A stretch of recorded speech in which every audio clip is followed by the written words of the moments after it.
Do you want more results in less time?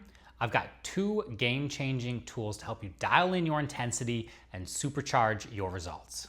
I used to think that I was working really hard in my workouts, and let's be honest, every workout is hard. So it always feels like we're challenging ourselves enough, but truth be told, I was leaving gains on the table by not utilizing these two tools to really hone in on my intensity. We're gonna talk about rating of perceived exertion and reps in reserve, RPE and RIR for short.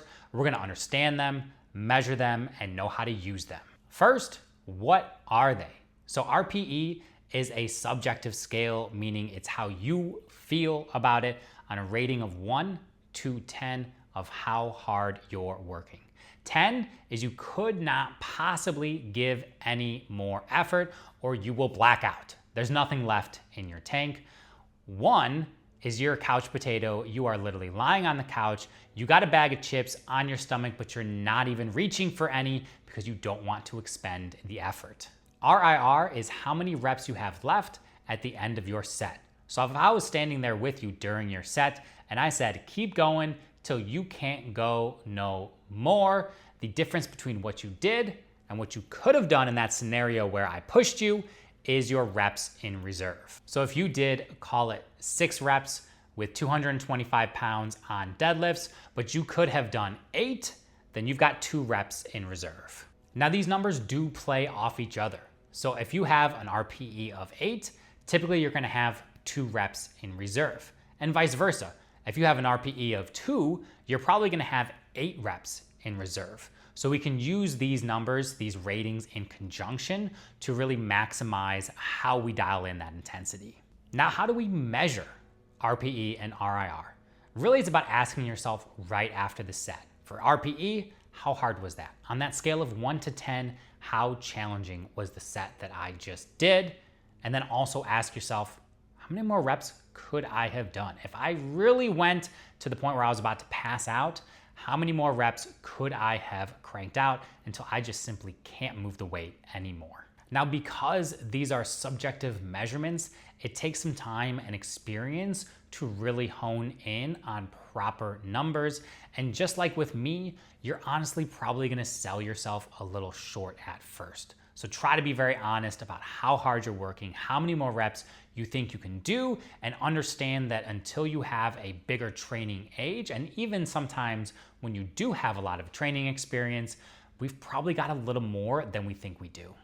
One way you can really test if you do have a next level available is go to failure.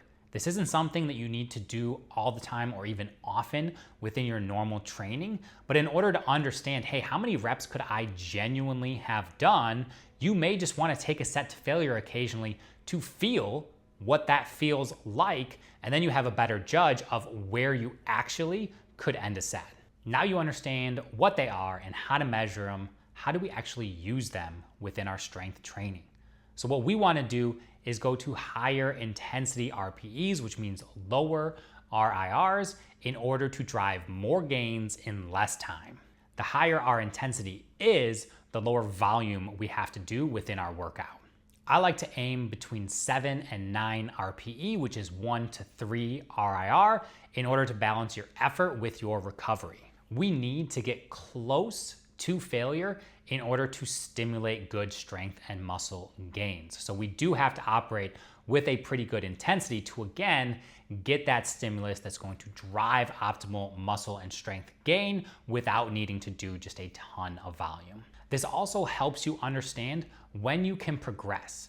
When you get to 3 or 4 reps in reserve, which is going to be that 6 to 7 RPE range, there's a good chance that you could have done more within that set. So this is an opportunity to do more weight or more reps to increase the challenge and increase your results. This leads to more efficient workouts, better results, and better recovery. I used to work out for well over an hour, but now I can get the same or better results in about 45 minutes. So use RPE and RIR in your next workout to train smarter and get the absolute most out of your exercise.